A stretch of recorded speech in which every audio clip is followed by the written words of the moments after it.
Salam Pramuka. Perkenalkan, nama saya Adi Praitno, NPM 21530240002. Di sini, saya akan menceritakan sejarah pramuka di Indonesia dan di dunia. Sejarah pramuka di Indonesia dikenal dengan 3 masa pramuka, yaitu Gerakan Pramuka pada masa penjajahan Belanda, Gerakan Pramuka pada masa penjajahan Jepang, dan Gerakan Indonesia setelah Indonesia merdeka. Pertama, Gerakan Pramuka pada masa penjajahan Belanda di Indonesia bernama Nederland Indies Uitvindersvereniging atau NIPV, atau dalam bahasa Indonesia dikenal Persatuan Panduan Hindia Belanda.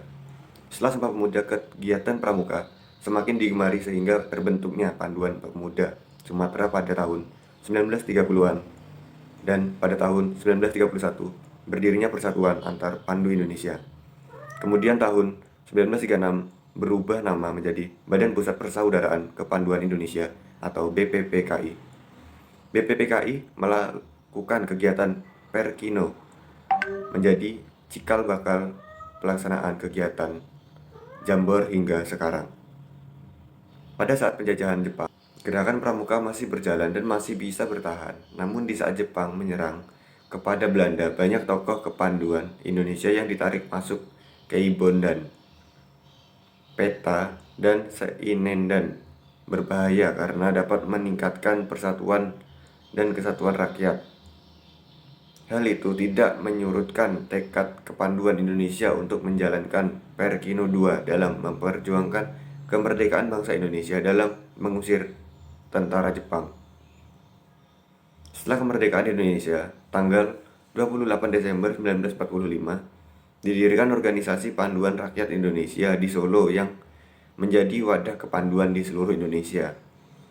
Pada tahun 1961, terdapat 100 organisasi kepanduan di Indonesia yang dibagi menjadi 3 federasi, yaitu Persatuan Kepanduan Puteri Indonesia, Ikatan Panduan Indonesia, dan Persatuan Putra Puteri Indonesia.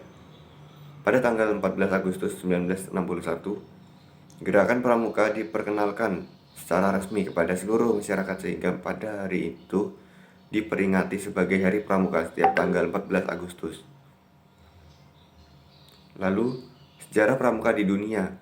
Sejarah pramuka di dunia pertama kali dimulai saat Baden-Powell menuliskan pengalamannya dalam buku Scouting for Boys pada tahun 1908. Buku tersebut dibuat untuk panduan acara perkemahan yang dirintisnya pada tahun itu. Buku ini sangat laris bahkan di luar Inggris, sehingga mulai bermunculan organisasi-organisasi pramuka yang ditunjukkan kepada anak laki-laki saja.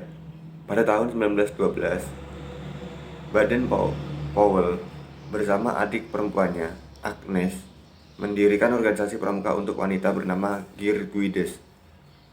Pada tahun 1916, mulai berdirinya organisasi pramuka untuk usia siaga yang dinamai CUB atau Anak Serigala.